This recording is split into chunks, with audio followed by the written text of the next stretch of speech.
ಶಾಪ ಇದು. ಅತ್ತೆಗೆ ಬೈಯೋದು ಅಂದ್ರೆ ದೊಡ್ಡದಾದಂತಹ ಪಾಪದ ಕೆಲಸ.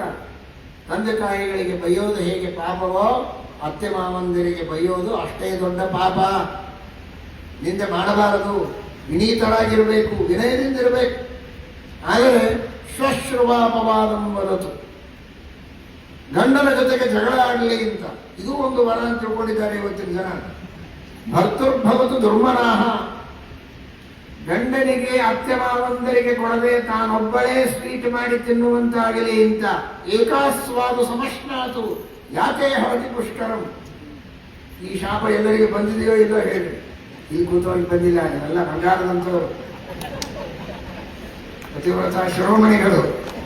ಆದರೆ ಎಲ್ಲೆಲ್ಲಿಯೋ ಇದ್ದಾರೆ ಮೂಲೆಯಲ್ಲಿ ಜನರು ಇವತ್ತಿಗೂ ಇಂಥವರು.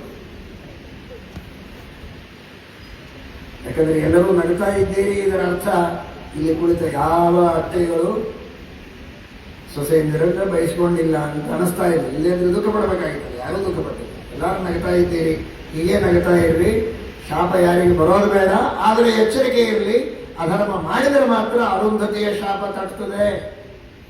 ಅರುಂಧತಿ ಇವತ್ತಿಗೂ ಇದ್ದಾಳೆ, ಅದು ಸಾರ್ವಕಾಲಿಕ ಶಾಪ ಕೊಟ್ಟಿದ್ದಾಳೆ ಅಂತನ್ನುವುದನ್ನು ತಿಳಿಯಬೇಕು. ಯಾವತ್ತೇ ಯಾರೇ ಅಧರ್ಮ ಮಾಡಿದರೆ ಇಂತಹ ಇನ್ನೊಂದು ಅಧರ್ಮ ಮಾಡುವ ಸಂದರ್ಭ ಬರುತ್ತದೆ. ಅದಾಗಬಾರದು ಅಂತೂ ತಿಳಿಯಿರಿ. ಯಾರೂ ಬೈಯಬೇಡಿ ಅತ್ತಿ ಮಾವಂದರಿಗೆ.